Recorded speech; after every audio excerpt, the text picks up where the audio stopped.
Imagine se a pessoa mais íntegra, generosa e, perfeitamente amável que a humanidade já conheceu fosse brutalmente cancelada pela sociedade. Nossa, a pior rejeição possível. Exato.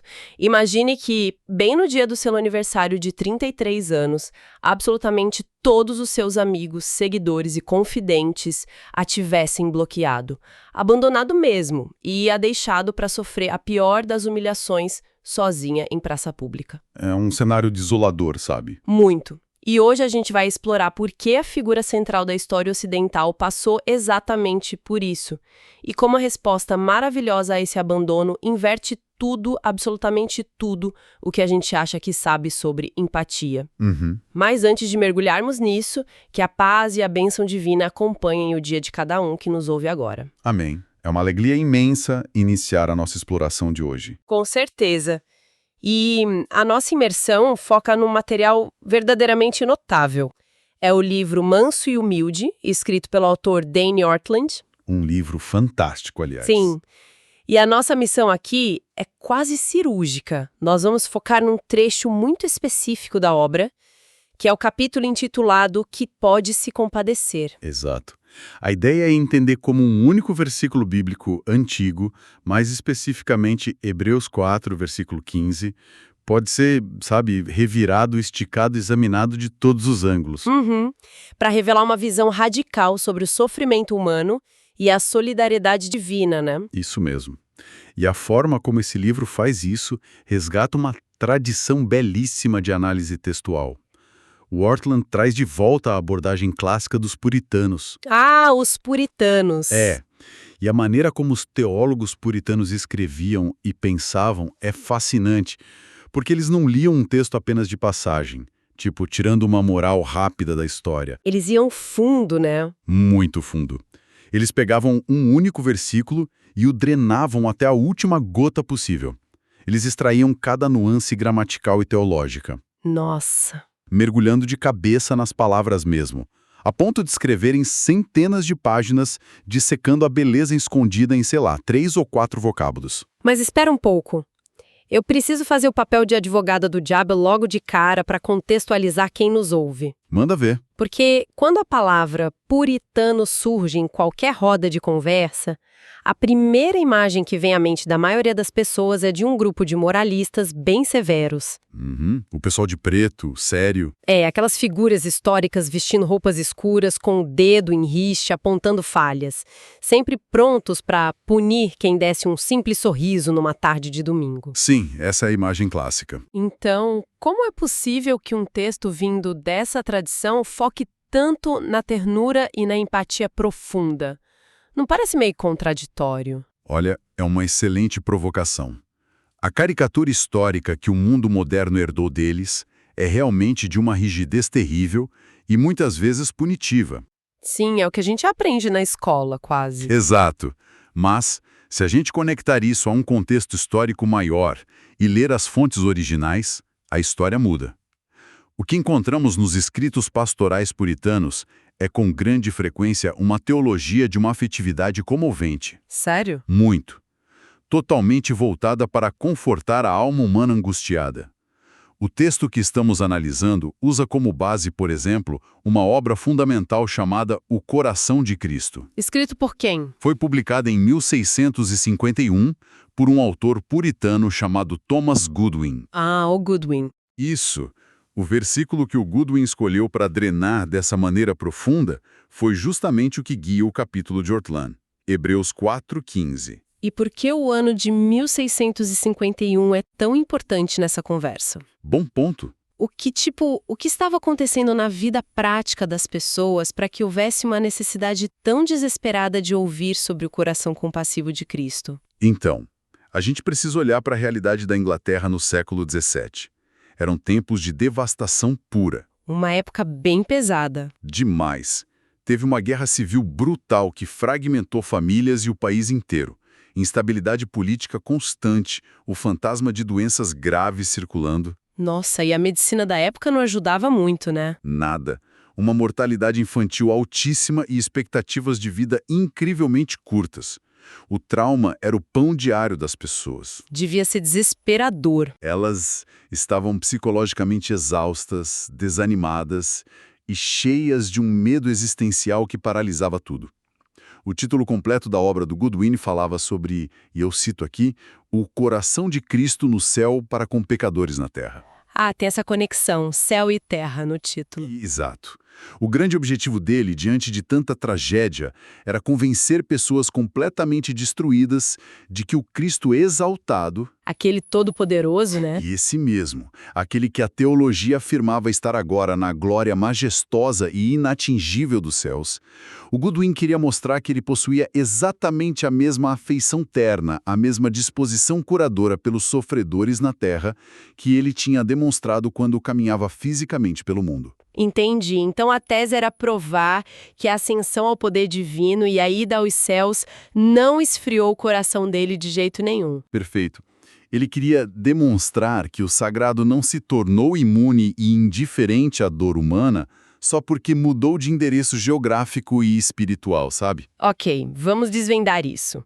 A premissa de que o coração dele não esfriou é belíssima na teoria, na teologia. Sem dúvida. Mas se o objetivo do Goodwin, e consequentemente o do Ortlund, era convencer mentes cansadas de que essa afeição existe de fato hoje, como a gente faz para sentir isso? Esse é o grande desafio. Quero dizer, se a majestade está lá no céu e a humanidade está aqui embaixo, lutando contra o caos nosso de cada dia, como atestamos que esse coração invisível ainda bate por quem sofre? O livro oferece alguma ferramenta conceitual para a gente encurtar essa distância? Oferece sim, e o texto traz uma metáfora simplesmente brilhante. O autor sugere que a gente olhe para Hebreus 4,15 como um estetoscópio espiritual. Um estetoscópio. Tipo aquele instrumento médico. A ferramenta usada em hospitais. O próprio. Pense na utilidade primária de um estetoscópio. O médico não consegue abrir a pele e as costelas de um paciente ali no consultório para ver o coração batendo com os próprios olhos, certo? Seria meio complicado. Pois é.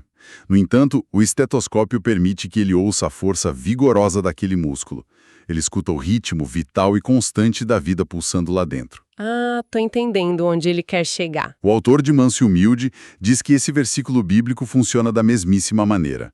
Ele é como um amigo muito íntimo e gentil que pega a nossa mão cansada e a coloca suavemente no peito de Cristo. Que imagem linda. É muito forte.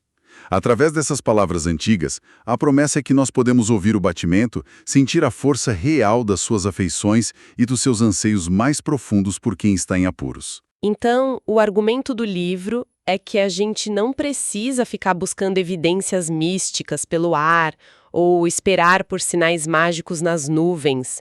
O texto em si é o equipamento que revela essa pulsação. Exatamente. E isso ganha ainda mais força quando a gente analisa a engenharia por trás de Hebreus 4,15. Como assim a engenharia do texto? É que para o estetoscópio funcionar na nossa mente, nós precisamos ver como os versículos 14 a 16 formam um ecossistema. O versículo 15 não está solto lá no vácuo. Ele é a âncora invisível que sustenta todo o argumento. Certo. O que dizem os outros versículos, então? O versículo 14 traz uma exortação formidável.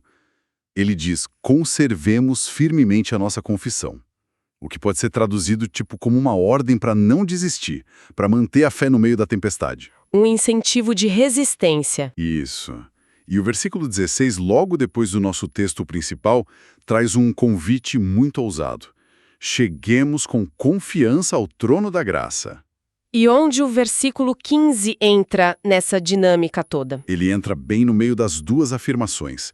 E ele começa com uma palavra que é vital para tudo isso, a palavra porquê. Por quê? Esse porquê é a fundação de pedra. É ele que sustenta o fardo do versículo 14, que é a força para não desistir, e é um motor que nos encoraja no versículo 16 a nos aproximarmos do trono. Ah, entendi. Toda a resistência humana e a confiança exigida repousam quase que exclusivamente sobre o que o versículo 15 promete ser verdade. Perfeita, bem isso. Então, vamos olhar bem de perto para o que esse alicerce revela. O texto diz: por que não temos um sumo sacerdote que não possa compadecer-se das nossas fraquezas? O centro de gravidade aqui é a ação de compadecer-se. E na riqueza da nossa língua portuguesa, a formação dessa palavra muda toda a jogada. Como assim? Bom, nós temos o prefixo co, que significa literalmente com ou junto a, e ele está unido intimamente à palavra padecer, que significa sofrer. É verdade. Co-sofrer. Exato. Não é uma instrução moral distante, é um co-sofrimento. E o impacto disso é que vai na contramão de absolutamente tudo o que a intuição natural e as estruturas religiosas tradicionais ensinam pra gente, não acha? Vai na contramão total. A nossa intuição natural sugere um mecanismo de tipo meritocracia espiritual. Explicando melhor, a lógica comum dita que a divindade sorri e está ao lado da humanidade quando a vida está dando certo, né? Com certeza. Quando o negócio prospera, quando a saúde da família está impecável, a conclusão automática é sempre: nossa, olha como somos abençoados, o sagrado está conosco. Todo mundo pensa assim. Mas no instante em que o caos toma conta, quando a falha moral acontece ou a dor se instala de vez, a tendência instintiva da nossa mente é deduzir que houve um abandono cósmico. O divino teria se retirado em desgosto ou por indiferença. A gente logo acha que está sendo punido. E o texto, baseando-se nesse verbo co-sofrer, afirma o diametralmente oposto. Totalmente o oposto. A base que sustenta a nossa confiança não é o sucesso humano, mas a pura e irrestrita solidariedade na miséria. A premissa aqui é que a divindade entra emocional e voluntariamente na aflição. Ela não foge do problema. De jeito nenhum. Não há espaço para aquela imagem de alguém encostado nas varandas douradas do céu, balançando a cabeça com pena e murmurando algo como: puxa vida, que situação difícil o pessoal lá embaixo está enfrentando. É um envolvimento sujo de terra mesmo, de botar a mão na massa. Exato. E essa solidariedade descrita encontra um eco, embora distante e imperfeito, claro, na biologia e na psicologia da relação entre pais e filhos pequenos. Como assim? Pensa bem. Quem já cuidou de uma criança sabe muito bem que, quando a criança tropeça, cai e esfola o joelho, chorando assustada, o adulto cuidador sente uma pontada física. Nossa, sim. Um desespero. Dá um sobressalto real de angústia no próprio peito do pai ou da mãe. Dói verdadeiramente em quem ama. A dor do outro se torna a própria dor. Mas a tese do Ortland eleva essa biologia à enésima potência. Leva para um nível absurdo. Sim. Na dor de quem nos ouve chorar agora, seja por culpa ou por uma tragédia, dói nele também, na mesma intensidade, simultaneamente. O nosso sofrimento passa a ser sentido por ele como um sofrimento que pertence a ele. É muito profundo isso. A sua natureza invencível não corre o risco de ser destruída, claro. Mas o seu coração se entrelaça e se contorce junto com a aflição humana de uma forma formidável. Olha, aqui é onde a coisa fica realmente interessante. Porque para que a ideia desse co-sofrimento extremo seja crível e não apenas um conto de fadas metafórico bonitinho, a pessoa que propõe sofrer junto com a gente precisa de fato saber como é rasgar a pele nos espinhos da realidade diária. Com certeza, tem que ter vivência. A figura de um Jesus de vitral, intocável, com um manto sempre branquinho, flutuando a 10 centímetros do chão e vivendo num estado de serenidade imperturbável, bom, isso não tem utilidade nenhuma na hora do desespero real. Nenhuma utilidade. E é por isso que o livro gasta um bom tempo detalhando uma descrição visceral e até chocante para algumas pessoas da humanidade dele. Ele tira essa redoma de vidro, né? Totalmente. A obra faz questão de arrancar aquela aura mítica e intocável. Ele não foi um Zeus disfarçado que desceu do Monte Olimpo com superpoderes que o anestesiavam contra a aspereza da vida. Ele era de carne e osso. Ele foi um homem normal, imerso numa rotina frequentemente brutal. O autor lembra a gente de fatos incrivelmente mundanos. Tipo, ele provavelmente acordava com dores de cabeça terríveis após noites mal dormidas no relento. Nossa, verdade. Ele teve as marcas e talvez as espinhas de qualquer adolescente na puberdade. O texto traz até a citação pesada do profeta Isaías, lá no capítulo 53, que afirma que não havia nele beleza ou majestade que nos atraísse. É uma desconstrução completa daquela pintura renascentista perfeita, né? De cabelos impecáveis e traços simétricos que domina a nossa cultura popular. Sim, aquele Jesus de cinema não existia. Ele jamais seria convidado para ser garoto propaganda de nada. Ele sabia, porque ele viveu na própria pele o que era o ronco da fome real, o desespero da sede no deserto quente. E o pior de tudo, o veneno da traição vinda de pessoas que comiam na mesa com ele. Isso deve ter sido devastador. E é nesse ponto da narrativa que entra aquela analogia contemporânea sobre a rejeição extrema, que eu e você achamos tão poderosa quando lemos. Ah, sim. É o momento em que o autor traduz o conceito de rejeição bíblica para o nosso século de forma muito contundente. Como ele faz isso? O convite é a gente imaginar se essa figura histórica chegasse aos dias de hoje, na nossa era movida a cancelamentos virtuais. A quantidade de desprezo elitista, as zombarias em massa e o abandono seriam tão absolutos. Imagina a chuva de ódio na internet. Exato. Seriam tão fortes que, ao completar seus 33 anos de idade e pendurado na cruz da opinião pública, todos, isso inclui os seus seguidores mais ferrenhos nas redes sociais, todos o teriam bloqueado. Todo mundo daria as costas. Todos teriam apagado as fotos com ele do feed, sabe? E, no entanto, a grande esmagadora virada que define o caráter do coração que exploramos nesse livro é que, frente a esse cancelamento universal, ele mesmo nunca bloqueia ninguém. A lealdade dele permanece de pé, firme como uma rocha, exatamente diante do rosto da nossa pior deslealdade. É quase impensável para nós. Esse cenário joga por terra aquela nossa tendência moderna de buscar heróis limpinhos. O médico apresentado aqui não está isolado numa sala climatizada, vestindo um jaleco imaculado e prescrevendo pílulas por videoconferência. Bela imagem. Ele está no campo de batalha. Sabe como eu visualizo isso? Eu imagino uma operação de resgate em alto mar. Muitas vertentes de pensamento sugerem que o divino é alguém num iate super seguro lá em cima, gritando com um megafone para quem está se afogando na tempestade. Gritando o quê? Ah, tipo, bata as pernas com mais força, nade conforme as regras que eu te passei e você consegue subir aqui no barco. Exigindo esforço de quem já está morrendo. Exatamente. Mas a mensagem central de Manso e Humilde diz que ele colocou um pesadíssimo traje de mergulho, suportou a pressão esmagadora da água gelada e desceu até a profundeza sem luz, apenas para se amarrar com um cabo de segurança a quem estava afundando. Que analogia forte. O médico contraiu a mesma doença existencial. Respirou a nossa falta de ar e escolheu estar dentro do problema mortal, antes de sequer pensar em oferecer um helicóptero de fuga. Olha, a analogia do mergulhador capta o sacrifício e a presença prévia à salvação com muita precisão. Isso nos lança direto no grande paradoxo de Hebreus 4,15. Qual o paradoxo? Porque para que esse mergulho faça sentido teológico, a gente precisa manter em tensão duas afirmações quase contraditórias que o versículo faz. Ele afirma que esse Jesus foi tentado em todas as coisas, a nossa semelhança, Certo. mas ele arremata dizendo que ele foi tentado sem pecado. Isso levanta uma questão importantíssima sobre os limites da empatia humana versus a divina. Essa é a parte que costuma dar um nó na nossa cabeça mesmo. Exato. Porque, como pode um indivíduo que é classificado como completamente impecável, que nunca cometeu um deslize ou uma fraude moral, compreender de fato os labirintos psicológicos escuros de pessoas cujas vidas são totalmente manchadas pelo erro e pelas falhas? Parece impossível. Para ilustrar essa incompatibilidade, o livro usa uma inteligente analogia da cor.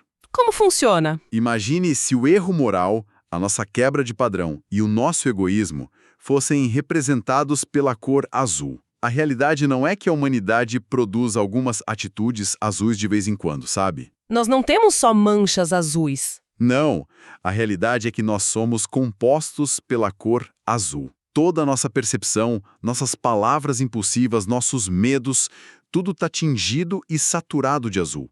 Como então a pureza total pode decodificar as mentes e as motivações dos manchados? E aqui entra novamente a advogada do diabo na conversa, porque há uma inconsistência lógica aos olhos seculares, né? Vamos lá. O fato dele não ter pecado, historicamente falando, não o torna menos capacitado para nos compreender. É o que parece à primeira vista. Pensemos friamente. Se uma pessoa nunca cedeu à tentação de contar uma mentira para se safar de um problema, nunca deixou a fúria tomar conta no trânsito e nunca sucumbiu a vícios para anestesiar a dor, isso a coloca numa espécie de bolha de perfeição esterilizada. Sim, numa redoma. A psicologia social nos mostra que nós nos conectamos e desenvolvemos empatia justamente através das cicatrizes e falhas que temos em comum. Os grupos de apoio são a prova viva disso. Exato. Eles funcionam porque todo mundo ali fracassou de alguma forma, entende a dor do outro. Então, dizer que a perfeição absoluta gera empatia soa bem ilógico. A impecabilidade teológica não constrói um muro gigantesco entre a experiência perfeita dele e a nossa experiência de frustração constante. Olha, este questionamento é o mais visceral e honesto que uma mente racional pode levantar contra o texto de Hebreus. A gente realmente acredita que a identificação só ocorre pelo fracasso compartilhado. É instintivo. Porém, a resposta que o livro resgata usa uma metáfora formidável sobre o que a gente pode chamar de a física da tentação. A física da tentação. O argumento desmonta esse muro da perfeição com a analogia da caminhada contra o vento. Como funciona isso na prática? Imagine um ser humano tentando caminhar num campo aberto contra uma tempestade de vento cujas rajadas são assustadoramente violentas. Esse vento contínuo representa a força invisível da provação, da tentação ou de qualquer dor esmagadora na vida. Uma pressão insuportável. Isso. Um indivíduo normal se lança contra essa ventania lutando com toda a energia que tem. Contudo, após 10 longos minutos de pancadaria do vento, os músculos simplesmente não aguentam. O corpo cede. A pressão vence, ele se curva, desiste de lutar e se deixa arrastar pela correnteza para ter algum alívio. Ou seja, ele cedeu à tentação para escapar da dor absurda da resistência. Exato. Agora, preste atenção no detalhe essencial disso tudo. Esse indivíduo experimentou e mediu a força da tempestade apenas durante aquele período de 10 minutos. Ele não viu o resto da tempestade. Como a resistência dele colapsou cedo, ele não possui absolutamente nenhuma capacidade de saber, na prática, qual seria o nível de violência e tortura física exigidos para resistir por 1 hora inteira, ou por um dia, ou até que o centro do furacão se dissipasse. Nossa, é verdade. Ele desconhece o pico de brutalidade da tempestade, porque sua desistência precoce o poupou do pior. Entendi. Onde você quer chegar com o peso da tempestade suportada até o fim, então? A conclusão lógica é que, como Jesus foi o único que nunca se curvou e o único que não buscou as válvulas de escape egoístas que a humanidade inventa, ele foi o único ser a suportar a força total, extrema e sem anestesia da tentação. Ele aguentou até a última gota de vento. Ele resistiu ao peso do vento, segundo após segundo, até a última e mais terrível rajada da tempestade acabar. Sendo assim, a angústia física, moral e psicológica sentida por ele foi de uma voltagem infinitamente mais aguda e devastadora do que qualquer pessoa que nos escuta jamais experimentou. Caramba! A gente cede à pressão logo nas primeiras rajadas para encontrar conforto. Ele absorveu o furacão por completo.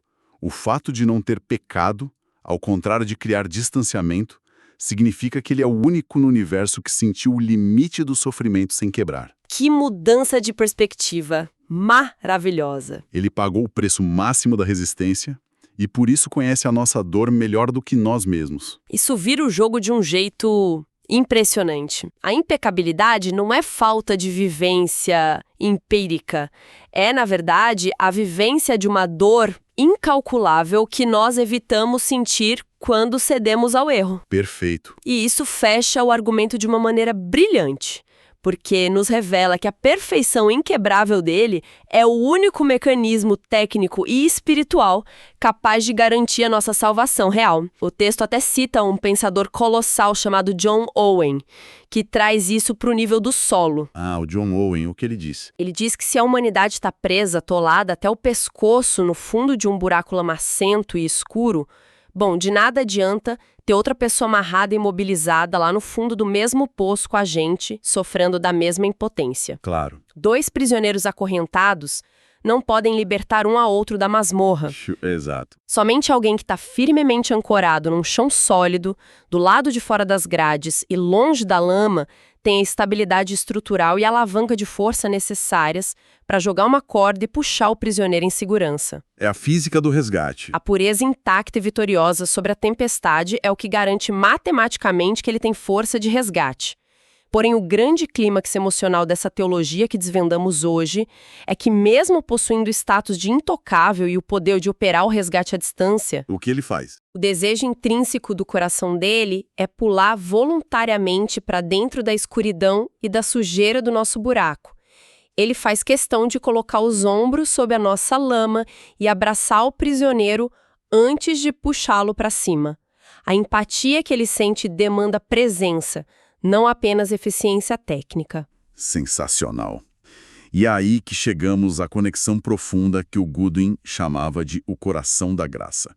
Voltando rapidamente aos versículos de Hebreus, enquanto o versículo 16 nos convida ao trono da graça. O lugar de poder, né? Isso, simbolizando o poder absoluto, a realeza que comanda o resgate e governa as galáxias. É o versículo 15 que escancara a pulsação afetiva por trás de todo esse poder. É o batimento cardíaco. Ele nos prova que o rei cósmico não governa com estatísticas frias. Ele se inclina intimamente movido por afeições viscerais. Ele se agita e se comove diante de cada crise existencial que dilacera a nossa paz. É a fusão inacreditável entre a majestade que rege o universo e a compaixão que chora junto. Então, o que tudo isso significa no mundo real? Para quem está indo para o trabalho no trânsito, lavando a louça ou lidando com uma ansiedade silenciosa no quarto agora? Qual é o saldo prático dessa imersão teológica toda? É a pergunta de $1 milhão. Vamos olhar no espelho da nossa configuração psicológica moderna. A regra de ouro da tendência humana é sentir intuitivamente que, quanto mais a vida aperta, quanto mais os boletos assombram e a tragédia bate à porta, maior deve ser o nosso recolhimento. E o nosso instinto de defesa. Quando o fracasso pessoal escurece o cenário, o nosso instinto é acreditar que fomos lançados numa ilha deserta incomunicável. O sofrimento sempre tem uma assinatura de isolamento solitário. Sim. Na nossa percepção frágil, somos os únicos a carregar o mundo nas costas. Exato. Contudo, a mensagem subversiva de Mansa e Humilde, ancorada nessa dissecação profunda de Hebreus 4,15, despedaça esse isolamento de maneira categórica. E como faz isso? A premissa central de hoje nos garante que a nossa dor, por mais humilhante e oculta que seja, nunca prevalece sobre o olhar daquele que ativamente compartilha dela. O poço mais fundo do desespero humano, que muitas vezes a gente não consegue nem explicar em palavras para os melhores amigos ou para os terapeutas, já foi não apenas mapeado, mas habitado e absorvido por ele na tempestade. Que libertador ouvir isso. Nós absolutamente nunca estamos sozinhos, mesmo quando os nossos próprios sentidos gritam o contrário. É verdade. E, caminhando para o encerramento da nossa análise, eu gostaria de plantar uma última provocação. Por favor, manda. Uma reflexão que quem nos ouve pode levar na bagagem mental ao longo das próximas horas. Discutimos exaustivamente aqui sobre angústia, perdas, injustiças e traições. E tudo isso faz parte de ser humano. Inevitavelmente. Mas e se a gente aterrissar num território ainda mais sensível? A nossa vergonha particular. A vergonha que sentimos de nós mesmos por falhar continuamente. Essa dói demais. Justamente essa. Pensemos nas engrenagens dessa empatia radical. Se o coração e o caráter de Cristo operam numa lógica tão entrelaçada à nossa rotina que ele faz questão de co-sofrer conosco em tempo real, e se ele, testemunhando os nossos piores dias, nunca retrocede para nos empurrar de cima para baixo lições de moral vazias sobre como deveríamos ter sido mais fortes, como isso deveria abalar e reconfigurar a forma como administramos o ódio que sentimos de nós mesmos? Invariavelmente, cada ser humano enfrenta momentos de extrema indignidade moral.